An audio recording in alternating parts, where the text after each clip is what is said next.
আপনি দেখছেন news Bengal 24 YouTube channel. ইতিমধ্যে বেরিয়ে আসলো আজকের বাছাই করা 60টি তাজা খবর। প্রত্যেকটা খবর আপনার জন্য অত্যন্ত গুরুত্বপূর্ণ হবে, তাই খবরগুলি শুরু থেকে শেষ পর্যন্ত দেখবেন। আপনার কাছে ছোট্ট একটা অনুরোধ, ভিডিওটি দিয়ে একটা লাইক করবেন, আর চ্যানেলে নতুন থাকলে অবশ্যই চ্যানেলটিকে সাবস্ক্রাইব করে পাশে আসা ঘন্টাটা চেপে দেবেন এই রকম লেটেস্ট ও ট্রেন্ডিং খবরগুলি সবার আগে পাওয়ার জন্য। শুরুতেই চোখ রাখবো প্রথম খবরের দিকে। বাচ্চার ছেলে নাকি প্রাইমারিতে পড়েন, যে তাকে ভুল বোঝানো যায়। রাজীবকে নিয়ে মন্তব্য দিলীপ ঘোষের। বিস্তারিত হবে জানিয়ে দেবো, সঙ্গেই থাকবেন। রবিবার ফের দলবদল করলেন প্রাক্তন তৃণমূল নেতা রাজীব বন্দ্যোপাধ্যায়। বিজেপি শিবির ছেড়ে তিনি আবার ফিরলেন তৃণমূল কংগ্রেসে। এমনিতেই 21 নির্বাচনের পর থেকে কার্যত তার আচরণে পরিবর্তন এসেছিল। নির্বাচনী ফল প্রকাশের পর তৃণমূলের প্রতি সুর নরম করতে থাকেন তিনি। এদিন ত্রিপুরার আগরতলায় তৃণমূলের দলীয় পতাকা হাতে তুলে নিয়ে আনুষ্ঠানিকভাবে দলে ফিরলেন তিনি। এদিন ফিরেই তিনি মন্তব্য করেন, তাকে ভুল বুঝিয়েছে বিজেপি শিবির। তাকে বোঝানো হয়েছিল যদি বাংলায় কেউ উন্নয়ন করতে পারে তাহলে বিজেপি পারবে।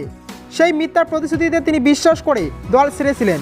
যদিও তার এই বক্তব্যের পরিপ্রেক্ষিতে তাকে কার্যত ধুয়ে দিলেন বিজেপির রাজ্য সভাপতি দিলীপ ঘোষ। দিলীপ ঘোষ প্রশ্ন তুলেছেন, তিনি কি বাচ্চা ছেলে নাকি প্রাইমারিতে পড়েন, যে তাকে ভুল বোঝানো যায়। দিলীপ ঘোষ এদিন বলেন, রাজীব বন্দ্যোপাধ্যায় এতদিন মন্ত্রী ছিলেন। তিনি যখন বিজেপিতে প্রবেশ করেছিলেন তখন তিনি মমতা বন্দ্যোপাধ্যায়ের বিরুদ্ধে অনেক বড় বড় কথা বলেছিলেন, কিন্তু এখন আবার পা ধুয়ে তিনি ফেরত চলে গেলেন। তার এই কথা কেউ বিশ্বাস করবেন না। রাজীব বন্দ্যোপাধ্যায় সুবিধা নিতে এসেছিলেন বিজেপিতে, সুবিধা পাননি, তাই ফিরে গিয়েছেন, বললেন দিলীপ ঘোষ।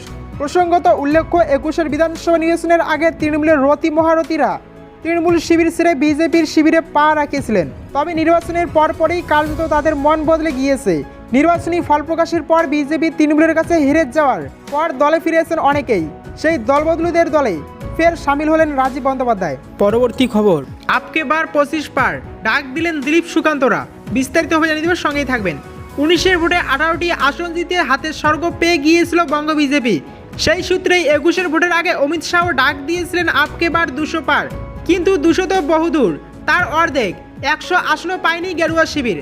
77 আসন পেয়ে বিজেপির দৌড় থেমে গিয়েছে বাংলার মাটিতে। এরপর যত সময় গড়াচ্ছে ততই বঙ্গ বিজেপির বিধায়ক সংখ্যা কমছে।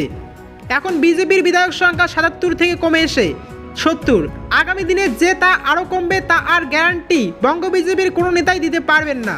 কেননা শোনা যাচ্ছে শুধুমাত্র উত্তরবঙ্গ থেকেই 12 জন বিজেপি বিধায়ক তৃণমূলে আসার জন্য পা বাড়িয়ে রয়েছেন। একই সঙ্গে বাবুল সুপ্রিয়র মতো সাংসদও বিজেপি ছেড়ে দিয়েছেন। এই অবস্থায় বঙ্গ বিজেপির প্রাক্তন রাজ্য সভাপতি দিলীপ ঘোষ ডাক দিয়েছেন আপকে বার 25 পার, মানে আগামী 2024 সালের লোকসভা নির্বাচনে বাংলা থেকে 25টি আসন পাবে বিজেপি। শনিবার কলকাতার ন্যাশনাল লাইব্রেরির অডিটোরিয়ামে বঙ্গ বিজেপির দক্ষিণ কলকাতার জেলার বিজয়ের সম্মেলনে অনুষ্ঠান ছিল। সেখানেই দিলীপ ঘোষ বলেন, আগামী লোকসভা নির্বাচনে আমাদের অন্তত 25টি আসন জিততে হবে। এখন থেকে স্লোগান দিতে শুরু করুন, এবার 25 পার, এই মন্ত্র জপ করুন। মন্ত্র যত বলবেন তত সিদ্ধি লাভ নিশ্চিত হবে। সেই সুরে সুর মেলান বঙ্গ বিজেপির নয়া সভাপতি সুকান্ত মজুমদারও। দিলীপ সেই সঙ্গে এটাও জানান, শুধু জপ করলে হবে না, লোকসভায় ওই লক্ষ্যমাত্রায় পৌঁছতে গেলে এখন কলকাতায় সহ যে সব পুরসভায় ভোট আসন্ন সেগুলিতেও আমাদের জিততে হবে। কারণ স্থানীয় স্তরে নির্বাচনে না জিতলে বিধায়ক সাংসদ জিতে যায় না, জিতলেও ধরে রাখা যায় না। যেমন বহু বছর আগে তপন শিকদার ও সত্যব্রত মুখোপাধ্যায় দমদম আর কৃষ্ণনগর লোকসভায় জিতে কেন্দ্রে মন্ত্রী হয়েছিলেন, কিন্তু আমরা সেই ফল ধরে রাখতে পারিনি, কারণ বুথের সংগঠন ছিল না। আর সেটা না থাকলে স্থানীয় ভোটে জেতা যায় না। ঘটনা হচ্ছে, দিলীপ যে দাবি করুন না কেন, বিজেপির অতি বড় অন্ধভক্তরাও মনে করছেন না এই লক্ষ্যমাত্রা অর্জন করা যাবে। কেননা 2019 সালে বাংলা থেকে জেতা বিজেপির 18টি আসনের মধ্যে এখন 9টি আসনেই সুবিধাজনক জায়গা নেই বিজেপি। জেতা আসনই যেখানে ধরে রাখার নিশ্চয়তা নেই, সেখানে অতিরিক্ত আসন কোথা থেকে আর কিভাবে আসবে সেটা নিয়ে প্রশ্ন উঠে গিয়েছে বঙ্গ বিজেপিতে।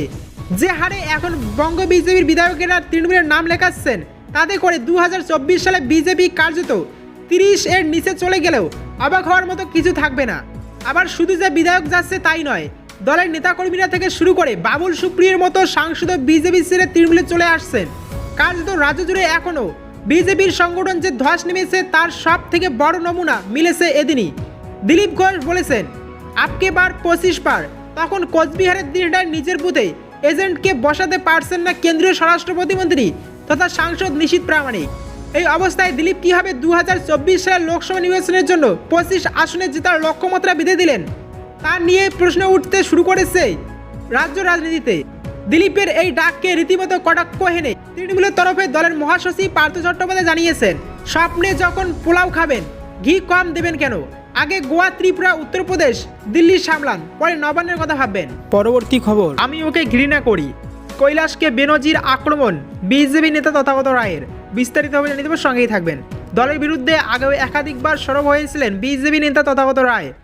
বিধানসভা নির্বাচনে প্রার্থী নির্বাচন নিয়ে দলের শীর্ষ নেতৃত্বকে আক্রমণ করতেও ছাড়েননি। এবার প্রকাশ্যে কৈলাস বিজয়বর্গীয়কে বেনজির আক্রমণ করলেন তিনি। রবিবার দলের নেতাদের নিয়ে একটি বৈঠকের আয়োজন করা হয়েছিল মুরলীধর সেন লেনে। ওই বৈঠকে উপস্থিত হয়েছিলেন তথাগত রায়। তারপরেই সংবাদ মাধ্যমের মুখোমুখি হন তথাগত। জানান, এদিনের বৈঠকে রাজ্যের সংগঠন চাঙ্গা করতে সুকান্তকে বেশ কয়েকটি পরামর্শ দিয়েছেন তিনি। সেই সময়ে বেনজিরভাবে আক্রমণ করেন কৈলাস বিজয়বর্গীয়কে। বলেন, আমি ওকে ঘৃণা করি, কৈলাস এ রাজ্যের আর কোনো দায়িত্বেই আসবে না। রবিবার তৃণমূলে যোগ দিয়ে রাজীব বন্দ্যোপাধ্যায় বলেছিলেন, অভিষেক যুব আইকন, ও এলে ত্রিপুরার বিজেপি কাঁপে। সেই প্রসঙ্গে তথাগত রায় বলেন, অভিষেক যাওয়ার জন্য ত্রিপুরা কাঁপে না, কারণ ম্যালেরিয়ার জন্য কাঁপতে পারে।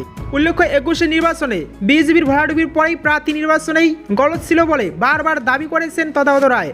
সেই সময় শ্রাবন্তী, পায়েল, তনুশ্রীদের তীব্র আক্রমণ করেছেন তিনি, ফলে দিল্লিতে তলবও করা হয়েছিল তাকে। পরবর্তীতে প্রকাশ্যে দলের একাধিক নেতাদের বিভিন্নভাবে কটাক্ষ করেছেন তিনি। আরও একবার তথাগত নিশানায় কৈলাস বিজয়বর্গীয়। পরবর্তী খবর, সব দালালকে দল থেকে বের করে দেব, কড়া বার্তা দিলীপের। বিস্তারিত হবে জানিয়ে দেব, সঙ্গেই থাকবেন। এদিন 4 কেন্দ্রে উপনির্বাচন চলাকালীন ফের একবার বিজেপির অভ্যন্তরীণ কোন্দল প্রকাশ্যে চলে এসেছে। দক্ষিণ কলকাতার বিজেপি জেলা সভাপতি শঙ্কর শিকদারের নামে বিজেপি কর্মীদের তরফেই দক্ষিণ কলকাতা সংলগ্ন এলাকায় বড় বড় পোস্টার ফেস্টুন পড়েছে। দাবি করা হয়েছে, আসন্ন কলকাতা কর্পোরেশন নির্বাচনে কাউন্সিলর টিকিট চড়া দামে বিক্রি করছেন শঙ্কর শিকদার। এদিন এ বিষয়ে মুখ খোলেন বিজেপির সর্বভারতীয় সহসভাপতি দিলীপ ঘোষ। দিলীপ ঘোষ বলেন, পোস্টার নতুন কিছু না, তৃণমূল দেখছে বিজেপি এখানে শক্তিশালী হচ্ছে, কিছু লোককে ঢুকিয়ে চক্রান্ত করে এগুলো করার চেষ্টা হচ্ছে। এসব স্তর আমরা পার হয়ে এসেছি। নির্বাচনের আগে অনেক দালাল লোক আমাদের পার্টিতে ঢুকে গিয়েছিল, কিছু গেছে, কিছু আছে, তারাই উৎপাত করার চেষ্টা করছে, সব বার করে দেব। এই কাজের নেপথ্যে কারা আছে, এই প্রশ্নের উত্তরে সহসভাপতির জবাব, যারা চায় না বিজেপি শক্তিশালী হোক তাদেরই কাজ। কেউ কেউ বিজেপির জামা পরে আছে, আর কেউ কেউ তৃণমূলের দালালি করছে। এদিনের 4 কেন্দ্র উপনির্বাচন প্রসঙ্গে দিলীপ ঘোষ বলেন, তৃণমূল সব জায়গায় জবরদস্তি করেছে, আমাদের প্রার্থীকে আটকানো হয়েছে, দিনহাটা খড়দহ অনেক ঘটনা ঘটেছে। বাঙালি শান্তিপূর্ণ হিংসা চায়। তবে তিনি এও বলেছেন, মানুষ যা রায় দেবেন তাই বিজেপি মাথা পেতে নেবে। গোয়ায় রাজ্যের মুখ্যমন্ত্রী তথা তৃণমূল নেত্রী মমতা বন্দ্যোপাধ্যায় কংগ্রেসকে কটাক্ষ করে বলেছেন, কংগ্রেসের অস্তিত্ব নেই। এ প্রসঙ্গে দিলীপ ঘোষ বলেন, কংগ্রেস মুক্ত দেশের ডাক দিয়েছিলেন নরেন্দ্র মোদী, ভাজপা সরকার সেটা করে দেখিয়েছেন। উনি কংগ্রেস থেকে বেরিয়ে এসে ধান্দা করছেন। পরবর্তী খবর, দালালদের বাদ দেব, দিলীপের টুইটের নিশানায় শুভেন্দু, দাবি কুণালের। বিস্তারিত হবে জানিয়ে দেব, সঙ্গেই থাকবেন। অবশেষে ঘরের ছেলে ঘরে ফিরেছে। যদিও নান্দিমুখ হয়েছিল আগেই, অভিষেকের হাত ধরেই আবার ঘরোয়াপসি হলো রাজীব ব্যানার্জির। শনিবার আগরতলায় অভিষেকের সভায় যোগদানের পরেই বিজেপিকে নিশানা করেন তিনি। পাশাপাশি মমতা ব্যানার্জির কাছেও ক্ষমাও চেয়েছেন রাজীব ব্যানার্জি। তার প্রত্যাবর্তনের পরেই শোরগোল পড়ে গিয়েছে রাজনৈতিক মহলে। একদিকে যেমন রাজীবকে দলে নেওয়ার দায় তৃণমূলের ঘাড়ে চাপাচ্ছে রাজ্যের শাসক দল, তেমনই রাজীবকে কটাক্ষ করছে বিজেপির শিবির। বিজেপির সর্বভারতীয় সহসভাপতি দিলীপ ঘোষ রাজীবের ঘরোয়াপসির বিষয়ে বলেন, এটা তো জানাই ছিল যে রাজীব বিজেপিতে থাকবেন না, শুধু সময়ের অপেক্ষা ছিল। নো এন্ট্রি বোর্ড উঠে যেতেই এন্ট্রি নিয়েছেন। তবে দিলীপ ঘোষের টুইটকে ঘিরে শুরু হয়েছে চাপানুতোর। রাজীব ব্যানার্জির দলবদলের পর দিলীপ ঘোষ টুইটে লেখেন, অনেক দালাল নির্বাচনের আগে আমাদের দলে ঢুকে গিয়েছিলেন, কিছুজন গিয়েছেন, কিছু এখনও রয়েছেন, তারা উৎপাত করছেন, সবাইকে বাদ দেব। এরা চায় না বিজেপি শক্তিশালী হোক। এই টুইটকে ঘিরে শুরু হয়ে গিয়েছে জোর চর্চা। অনেকেরই প্রশ্ন, কার কার উদ্দেশ্যে এই টুইট করলেন দিলীপ বাবু? দালাল কাদের বোঝাতে চেয়েছেন?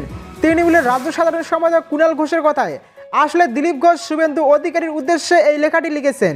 শুভেন্দুর জন্যই আর কেউ বিজেপিতে থাকতে পারছেন না, দিলীপ বাবুরাও শুভেন্দুকে সরাতে পারছেন না, তাই টুইটে মনের কথা লিখেছেন দিলীপ ঘোষ।